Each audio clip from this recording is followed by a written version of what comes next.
한여름의 어느 날, 4살 배기 나오코는 이모 산토코와 사촌 가요가 치과에 다녀오는 동안 이모의 시아버지 게이조와 함께 집에 남게 되었습니다. 그리고 그들이 돌아왔을 때 나오코는 흔적도 없이 사라져 버렸습니다.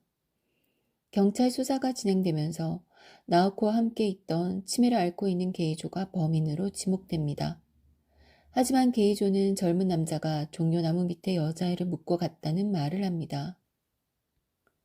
경찰이 추가로 집 주변의 목격자들을 조사한 결과 실제로 3명의 목격자가 동일하게 흰 셔츠를 입은 남자를 보았다고 진술합니다.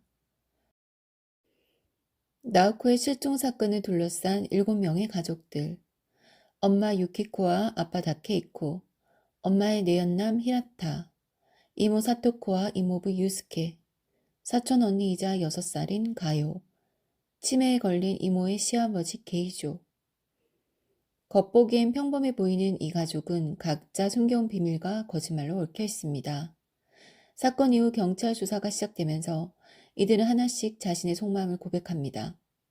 각 고백은 사건 당일 어디에 있었고 무엇을 했는지를 설명하지만 시간이 흐를수록 알리바이의 빈틈과 행동의 모순이 드러납니다. 각 고백이 끝날 때마다 새로운 비밀이 밝혀지고 사건의 양상은 예상치 못한 방향으로 급변합니다. 첫 번째, 유키코. 사건이 일어나기 20여일 전 유키코는 사토코와 가요가 슈퍼에 다녀온다고 자리를 비웠던 그때 나오코를 데리고 언니 집에 들렸었습니다. 치매에 걸린 언니의 시아버지 게이조는 늘 그랬듯 나오코를 자신의 아내가 부정을 저질러 낳은 딸로 착각했습니다. 그리고 그 아이를 죽여야 한다고 말했습니다.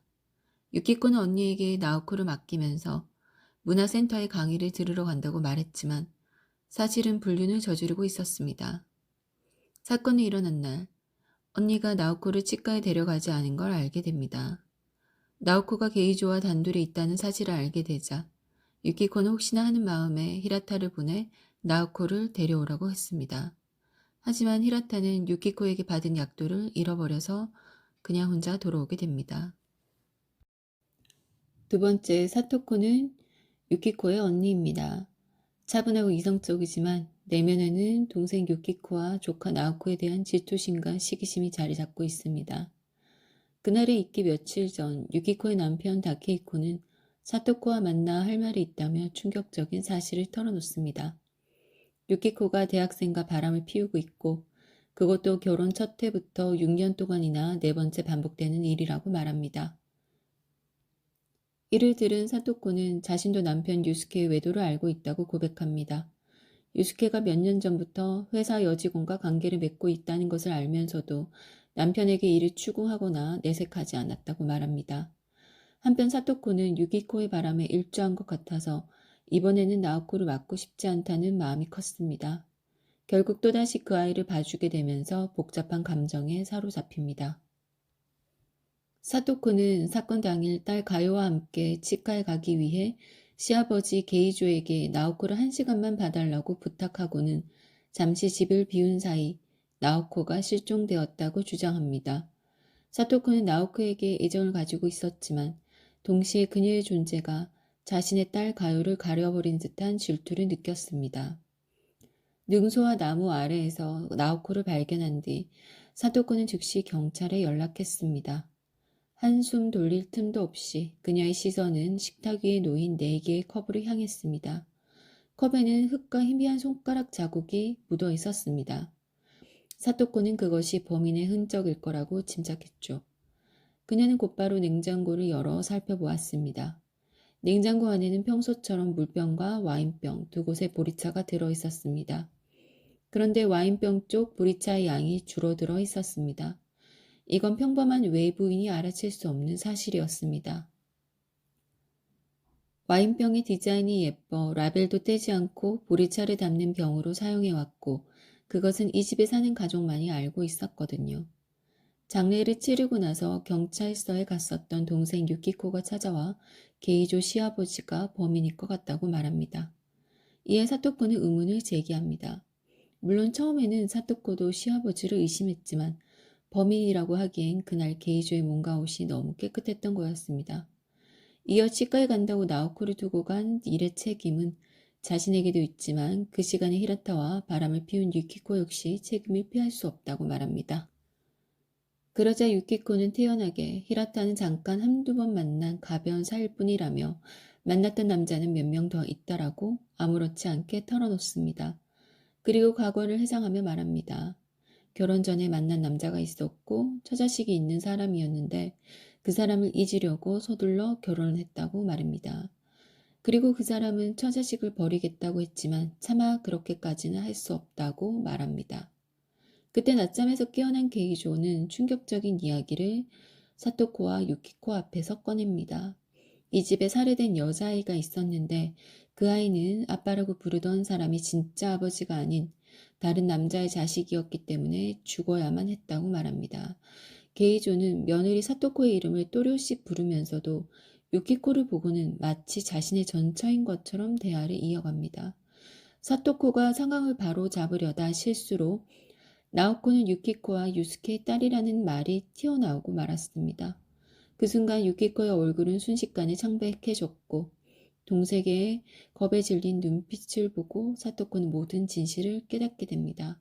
나오코는 유키코와 유스케 사이에 태어난 딸이었고 이 모든 혼란의 중심에 그녀의 남편과 여동생이 얽혀 있었던 것입니다. 사실 사토코는 나오코가 눈에 거슬릴 때마다 시아버지 게이조에게 어떻게 좀 해달라고 여러 번 이야기했던 자신을 떠올립니다. 그날도 유키코가 젊은 남자와 시간을 보내는 사이 나오코에게 무슨 일이 터지기를 바랬지만 죽음까지는 바라지 않았습니다. 사건 이후 사토코는 나오코를 둘러싼 상황이 자신을 옥죄는 듯한 기분을 느낍니다. 남편 유스케가 범인이길 바라며 모든 비극에서 벗어나고자 합니다. 세 번째, 유스케. 자신의 어머니 아키코에게 회사 서류를 얼굴에 붙인 것처럼 무표정한 아이라는 말을 듣고 자란 유스케. 유키코가 자신을 유혹한 이유는 자신의 언니 사토코 때문이란 걸 알고 있었습니다. 유키코의 매력적인 육체만이 유일한 만남의 이유였고 유키코 또한 자신을 털끝만큼도 사랑하지 않는다는 것을 알고 있었죠. 히라타와 만나고 있을 그 호텔로 찾아가 그전에는 자신과 다녔던 그 호텔입니다. 유키코를 불러내서 단판 지으려고 했습니다. 머릿속에 빤히 보이는 유키코와의 관계가 지긋지긋해져서 이제는 끊기로 마음 먹었던 것입니다. 그런데 그들이 들어간 지 얼마 안 돼서 바로 히라타가 호텔 밖으로 나가는 모습을 보자 자신도 모르게 그를 따라 나가게 됩니다. 그를 뒤따라간 그곳은 자신의 집이었고 안으로 들어가자 히라타가 나오코의 몸 위에 올라탄 모습을 발견하게 된 거죠. 냉정하기로 유명한 그는 히라타에게 약도를 잃어버려 집을 못 찾았다라고 유키코에게 말하라고 하고는 돌려보냅니다. 유스케는 히라타가 잡히면 유키코도 용의선상에 오를 테고 그러면 나오코의 진짜 아빠가 누구인지 밝혀지는 게 너무 싫었던 것입니다. 아버지 게이조는 그때 제정신이 돌아와 있었죠. 아버지와 자신은 정반대의 입장이었습니다. 아버지는 출정 직전에 아내의 배신을 알고 지금의 다케이코와 같은 처지였고 자신은 다케이코를 배신하는 위치였던 겁니다. 하지만 다시 아버지가 제정신인지 확인하려던 찰나 자신의 전처를 닮은 여자가 자신에게 그 아이를 죽이라고 말했다고 하자 유스케는 히라타가 죽였든 아버지가 죽였든 어쨌든 시킨 건 유키코라고 생각합니다. 사실 유스케는 그 아이를 죽이라고 명령한 여자, 그러니까 아버지가 사토코와 유키코를 곧잘 착각한다는 것을 잘 알고 있던 유스케는 아버지에게 나오코를 죽여달라고 한 사람이 사토코라는 걸 눈치채게 됩니다. 네 번째, 다케이코. 다케이코는 유키코의 남편입니다. 사토코의 시어머니 아키오의 제자였습니다. 아키오는 그를 유키코와 연결해주며 두 사람의 결혼을 성사시켰죠. 결혼식 날 밤 유키코는 산책을 하겠다며 떠나 1시간 넘게 돌아오지 않았습니다. 뒤늦게 그녀가 택시에 반지를 두고 내렸다는 연락을 프런트에서 받습니다. 다케이코는 유키코의 행적을 추적하며 그녀의 거짓말과 불륜을 확인하게 됩니다. 그는 분노와 절망 속에서 내연남과 그녀가 탄 열차에 몸을 던지려 했었고 그 시각은 2시 41분이었습니다. 사건은 사토코로부터 딸 나오코가 사라졌다는 연락을 받은 2시 41분에 다시 시작됩니다. 처형의 집에 도착한 다케이코는 게이조에게서 어떤 남자가 아이를 종려나무 밑에 묻었다는 이야기를 듣게 됩니다. 등소와 아래에서 나오코의 작은 손을 발견하게 된 거죠. 나오코의 사체가 발견된 순간부터 게이조는 영위선상에 오르게 됩니다. 가요와 함께 잘 놀다가도 이상한 소리를 하면서 목을 조르려고 한 적이 있었기 때문이죠. 다케이코는 유키코의 행동에 조금이라도 딸의 죽음을 슬퍼하는 마음이 있을지 의심이 들자 아내에 대한 증오에 휩싸여 경찰에게 아내의 내연남 정보를 말해버립니다. 처음엔 아내의 내연남 히라타를 불러내서 히라타를 살해하고 경찰서로 가서 자수할 생각이었습니다. 그랬던 그날 다케이코는 아내 유키코와 그녀의 상대 히라타가 있는 호텔로 쳐들어가 모든 일을 매듭지으려 했습니다. 하지만 얼마 지나지 않아 그는 자신조차도 유키코를 사랑한 적이 없었다는 사실을 깨닫습니다. 다케이코가 마음속 깊이 품고 있었던 사람은 사토코였습니다. 다케이코는 사토코가 겪은 상처와 배신감에 마음 깊은 연민을 느꼈고 경찰서로 가기 전에 사토코를 찾아가 신혼 첫날 아내의 배신부터 모든 것을 처형에게 털어놓습니다. 다케이코는 자신이 나오코를 죽였다면서 경찰서로 가서 자백을 할 거라고 전합니다. 다케이코는 그날 집 안으로 들어가자 나오코가 그림을 그리고 있었고 게이조는 낮잠을 자고 있었다고 합니다. 나오코가 자신을 올려다보며 아저씨라 부르짖는 순간 역시 진짜 아빠는 될 수 없다는 것을 깨닫습니다. 바로 이곳이 자신의 할아버지와 아버지가 있는 제 집인 것처럼 자신에겐 한 번도 보인 적 없는 자세로 너무도 편하게 지내는 모습을 본 거죠. 느닷없이 나오코의 목을 조르고 축 늘어진 나오코를 풀 덤불 속에 숨기려고 정원으로 내려서자 삽이 보였고 파헤쳐진 구멍 안에 나오코를 묻어버렸다고 말합니다. 그러나 사토코는 그의 자백이 거짓임을 알았습니다. 다케이코의 거짓말 속에서 그가 자신을 지키려 한다는 것을 깨닫습니다. 사토코는 다케이코가 한 자백보다 그의 거짓말이 너무도 교묘해서 충격을 받습니다. 그가 왜 범인이 되려고 하는지 잘 알고 있었죠. 경찰서로 전화를 걸어 다케이코의 거짓 자백은 믿지 말아달라고 전합니다. 진범의 살해 증거를 가지고 있다고 말하면서요. 5번째 히라타. 히라타는 처음에는 유키코가 여러 번 매달려서 만났지만 이후로는 오히려 자신 유키코에게 집착하게 됩니다. 사건이 있던 날 유키코는 나오코를 몰래 데리고 와서 아이를 시아버지와 단둘이 놔둔 언니를 혼내줄 계획이라며 히라타에게 나오코를 데리고 오라고 합니다. 히라타는 유키코에게 약도를 잃어버려 그 집에 가지 못했다고 말합니다. 6번째 게이조. 그날 집에 남아있었던 또 한 명의 인물은 바로 사토코의 시아버지 게이조입니다. 그는 전쟁 후유증과 치매로 인해 현실과 과거를 혼동하며 살아가고 있었습니다. 게이조의 2번째 아내 아키오는 손녀 가요가 태어났을 때 시아버지가 별로 기뻐하지 않는 모습을 보고 며느리 사토코에게 게이조의 1번째 아내에 대한 이야기를 들려주며 그 이유를 설명했습니다. 몇십 년 전 소집 영장을 받고 출정을 하던 날 밤 플랫폼에서 4살짜리 딸이 걱정된 게이조가 잘 부탁한다고 거듭 말하자 전차가 게이조가 기차에 타기 직전 새들새들 웃는 얼굴로 말했습니다. 그렇게 걱정할 거 없어. 얘는 당신 아이가 아니니까. 1인이 된 게이조는 아직도 그 순간을 잊지 못하고 있습니다. 전쟁터에 죽으러 가는 거나 마찬가지인 남편한테 자신의 부정을 그런 식으로 알게 하다니 굉장히 잔인한 성격이 아닐 수 없습니다. 난태평양의 섬으로 갔던 게이조는 분노가 극에 달하고 자신의 딸이라 여겼던 아이와 눈빛이 똑같은 섬소녀를 목졸라 죽이고 땅에 묻습니다. 전처와 딸은 니가타 폭격으로 사망했다고 말합니다. 꿈속에서 전쟁 중인 남태평양의 섬으로 자꾸만 돌아가서 잘못을 저지르는 게이조는 현실과 망상을 구분하지 못하는 지경에 이르게 되는데 아내가 죽고 더 심해집니다. 7번째 가요. 마지막으로 나오코의 사촌이자 사토코의 딸인 6살 가요입니다. 가요는 어린아이였지만 사촌 동생 나오코를 향해 묘한 적대감을 가지고 있었습니다. 가족들이 나오코에게 쏟는 관심이 그녀를 불편하게 만든 것이죠. 가요가 나오코를 치과에 데려가지 말자고 한 이유도 치과에 가면 모두가 나오코를 이뻐한다는 것을 알았기 때문입니다. 사건 당일 가요는 나오코에게 치과에 다녀와서 같이 숨바꼭질하고 놀아주겠다고 합니다. 집에 돌아오자 엄마는 할아버지가 택배 박스에 담긴 상아를 반절 넘게 먹고는 그 찌꺼기를 어질러 놔서 정리하기 바빠 보였습니다.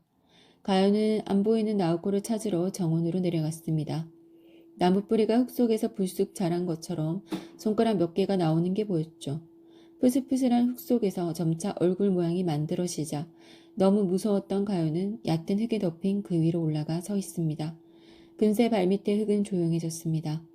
그 아이를 찾는 척 하다가 시간이 많이 지나 다들 지쳐버렸을 때 아까 치과에 갈 때는 저기 삽이 없었다고 일러줍니다. 그렇게 나오코는 사체로 발견된 겁니다. 8번째 아키오. 유스케의 어머니 아키오는 유키코가 나오코를 낳기 전부터 그 둘의 사이를 의심해 왔었습니다. 유스케를 대동해 유키코가 딸을 낳았다고 해서 보러 갔다가 자신의 아들 유스케와 똑 닮은 나오코를 보고 절망합니다. 그리고 게이조에게 당신의 전처의 죄를 어떻게 벌할지 알지 않냐면서 똑같이 해주라고 말합니다. 나오코가 자랄수록 전쟁 중에 죽인 그 아이보다 더 게이조를 괴롭히는 존재가 될 거라고 말하죠. 아키오는 마음고생이 심했던지 돌연 병에 걸려서 2년 만에 죽고 맙니다. 게이조는 아내가 죽은 지 치매에 걸린 척 연기를 시작합니다. 나오코의 죽음은 그 아이가 태어난 그날에 4년 뒤에 죽음이 약속되어 있었던 것입니다. 결국 밝혀진 진실은 한마디로 요약할 수가 없습니다. 나오코의 죽음은 가족 구성원 모두의 복잡한 감정과 비밀이 얽히며 벌어진 비극임이 드러납니다. 이 소설은 가족이라는 울타리 속에서 서로가 얼마나 많은 것을 숨기고 있는지, 그리고 그 비밀들이 어떻게 파괴적인 결과를 가져올 수 있는지 보여줍니다. 여러분은 이 가족 중 누가 가장 큰 잘못을 저질렀다고 생각하시나요? 혹은 이 비극은 단순히 한 사람의 잘못으로만 돌릴 수 있는 것일까요? 렌조 미키히코는 독자와 평단 그리고 동료 작가들로부터 천재 작가로 평가받는 거장입니다. 백광은 7번의 반전으로 유명하며 읽을수록 미궁에 빠지는 스토리가 돋보입니다. 여러 해 전 작가한 작가의 신작을 더는 볼 수 없다는 사실이 아쉬울 정도로 그의 작품은 미스터리 문학의 큰 유산으로 남아있습니다. 끝까지 긴장감을 놓을 수 없는 소설 렌조 미키히코의 백광을 통해 인간의 어두운 심령과 미스터리의 정수를 느껴보세요. 오늘 영상이 흥미로우셨다면 구독과 좋아요 그리고 댓글로 여러분의 의견을 남겨주세요. 다음에는 더 흥미로운 이야기로 찾아뵙겠습니다. 감사합니다.